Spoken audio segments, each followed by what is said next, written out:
নমস্কার সবাইকে, কেমন আছেন সবাই? নিশ্চয়ই ভালো আছেন। আমিও ভালো আছি। সবাইকে স্বাগত জানাচ্ছি বনানী বৈচিত্র্যে। তো দেখেন, এই যে উঠানে কিন্তু অনেকগুলো আম পড়েছে। আমাদের এই যে ঘরের সামনে একটা আম আছে, বেশ বড় আম গাছ। আর এই যে বড় বড় আম হয় এই গাছটা। আর আমগুলো কিন্তু খুব মিষ্টিও। তো দেখেন, অনেক আম পড়েছে উঠানে। তো আমগুলো এখন কুটে নেব। আসলে আজকে আমি কাঁকড়া আনতে যাব। বাবার বাড়ি থেকে কাঁকড়া আসবে, তো আমি অর্ধেকটা পথ যাব, সেখান থেকে নিয়ে আসবো। তো ওদের কিছুটা আম দিয়ে আসবো। এজন্য এখন এই আমগুলো তো কুটবো, আর কিছু আম আমি গাছ থেকে পেড়েও নেব। তো দেখেন, এই গাছেও কিন্তু প্রচুর আম দেখা যাচ্ছে। আর আসলে ক্যামেরাটা এভাবে মানে ধরেছিলাম, তো খুব ভালো দেখা যাচ্ছে না, অন্ধকার পড়েছে আর কি। তারপরেও গাছে প্রচুর আম ছিল, জানি না দেখতে ভালো পেয়েছেন কিনা। আর এখন এই যে আমগুলো কিন্তু আমি কুটিয়ে নিচ্ছি। তো কিছু আম এই যে একটু দেখেন, পুরোটা কিন্তু হলুদ হয়নি, একটু সবুজ সবুজ আছে। আর কিছু আম একদম হলুদ হয়ে পড়েছে, দেখেই বোঝা যাচ্ছে।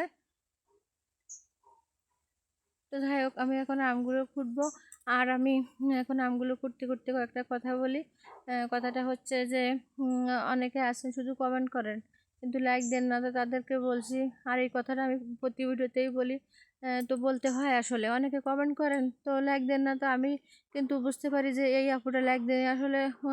যখন মোবাইলটা দেখি আমি, যে কে কমেন্ট করেছে, তো দেখি এই কয়টা আমার লাইক হয়েছে। তো পরবর্তী যে আপুটা আমার কমেন্ট করে দেখি আর কিন্তু লাইক বাড়েনি, তখন কিন্তু বোঝাই যায় যে এই আপুটা আমাকে লাইক দেননি।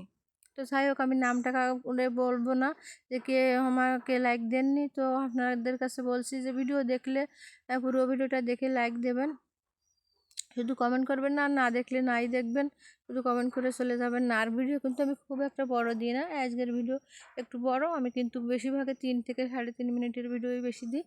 তো যাই হোক, এই দেখেন আমি আমগুলো কিন্তু দিয়ে পরিষ্কার করে নিয়েছি, আর অনেকগুলো আমারও পারলাম, আর এখনও পারবো। তারপরে আমগুলো গুছিয়ে নিয়ে আমি এখন কাঁকড়া আনতে যাব, তো সেই উদ্দেশ্যে রওনা হব। তো দেখেন, বেশ অনেকগুলো আমি পেরেছি। আর এই যে এখন কিন্তু আমি যে বলেছি যে কাঁকড়া আনতে যাব, তো সেদিকে এই যে রওনা হয়েছি। পাশে আমার কাকা শ্বশুর সম্পর্ক হয়, তার গাড়ি আছে, ইজি ভ্যান আর কি। তো সেই ভ্যানে করেই আমি যাচ্ছি। আর এই যে আমি কিন্তু এই আম নিয়ে যাচ্ছি ভ্যানে করে, ওদেরকে আম দিয়ে আসবো। আর আমি কাঁকড়া নিয়ে আসছি, তো কাঁকড়াটা আমি নিয়ে আসবো। তো আমি চলে এসেছি, কিন্তু এই যে অর্ধেকটা পথ আমি চলে এসেছি, এসে কিন্তু এখনও পৌঁছাতে পারিনি। তো আমরা এখানে বসে আছি। তো আমি এখানে ভ্যানের পরে বসে আসলে অনেকক্ষণ বসে, তো একটু ভাবলাম একটু হেঁটে নিই। তো আমি নেমে একটু হাঁটছিলাম, আর যেখানে দাঁড়িয়েছিলাম এই পাশে একটা বট গাছ ছিল, তো তার তলায় দাঁড়িয়ে। আর এখানে এই ড্রামটা রাখা ছিল, তো এই নদীর পাশে যাদের বাড়ি তারা ওই ড্রামটায় ছোটো ছোটো বাগদার পোনা, পার্শের পোনা মেরে রেখে দিয়েছিল। তো সেটা আর কি দেখছিলাম, তো দেখা যাচ্ছিল না। তো যাই হোক, তারপরে এই যে কাঁকড়া ওরা নিয়ে আসলো, আমি আমগুলো দিয়ে কাঁকড়া নিয়ে আবার কিন্তু ভ্যানে এই যে রওনা হলাম। এখন আমরা এই ব্রিজের পথ দিয়ে যাচ্ছি, যাচ্ছি না, সরি, ফিরে আসছি কাঁকড়া নিয়ে। আর ওদের আমগুলো দেওয়া হয়ে গেছে। আর এই যে ফেরার পথে এই রাস্তার পাশে এখানে পাট শাক, তো ওনারা কিন্তু এখানে ঘন হয়ে গেছে শাকটা, তো বেছে ফেলে দিচ্ছিলো আর কি। তো আমরা ভেনে যেতে যেতে বলছিলাম যে শাকগুলো যদি নেওয়া যেত। তো কাকু বলছে তো ওদের কাছে চাইলে দিয়ে দেবে। তো আমরা কিন্তু ওদের কাছে বললেই বলছে যে নিয়ে যান, টাকা দেওয়া লাগবে না, আমরা এগুলো তো ফেলেই দিই। তো ওদের কাছ থেকে আবার আমরা পাট শাকটাও নিলাম। নেওয়ার পরে এই যে বাড়ি চলে আসলাম। আর এসে যে 2 বস্তা যে কাঁকড়া নিয়ে এসেছিলাম, তো এই ড্রামে ঢেলে দিয়েছি। 2 বস্তা কিন্তু 2 ড্রামে আমি ঢেলে দিয়েছি।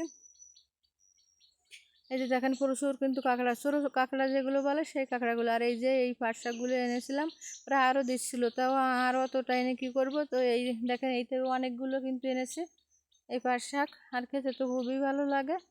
তো ওনারা কিন্তু বেছে বেছে ফেলেই দিচ্ছিল। তো যাই হোক, কাঁকড়াগুলো এনে লোকদের দিলাম বাড়ির পাশে। আর আমাদের তো গ্রামের বাড়ি, অনেক লোকজন থাকে পাশে, তো সবাইকে কাঁকড়াগুলো দিয়ে দিলাম। আর আমরা নিজেরা কিছু কুটিয়ে নিয়েছিলাম, ফ্রিজে রেখে দেবো, এভাবে কুটিয়ে রেখে। আর এখন কিছু কুটিয়ে আবার রান্নাও করবো। তো একজন লোককে ডেকেছিলাম কোটার জন্য, আসলে একা তো করা সম্ভব না, এখানে মেয়েও সাথে ছিল। তারপরে দুজন মিলে এতগুলো কাঁকড়া কেটে রাখা খুবই কষ্টের ব্যাপার, আবার রান্না করতে হবে।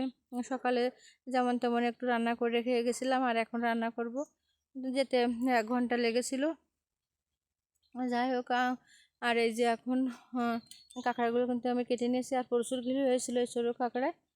দেখেন কত সুন্দর ঘিলু হয়েছে। তো এখন আমি রান্না বান্না করবো এই কাঁকড়া দিয়ে। তো যাই হোক, কেমন লাগলো আমার আজকের ভিডিও কমেন্টে জানাবেন, আর ভালো লাগলে লাইক কমেন্ট শেয়ার করে দেবেন।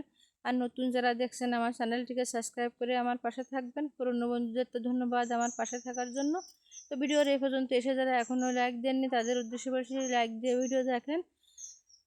আর ভালো থাকবেন সবাই, দেখা হবে পরবর্তী নতুন কোনো ভিডিওতে। ধন্যবাদ সবাইকে।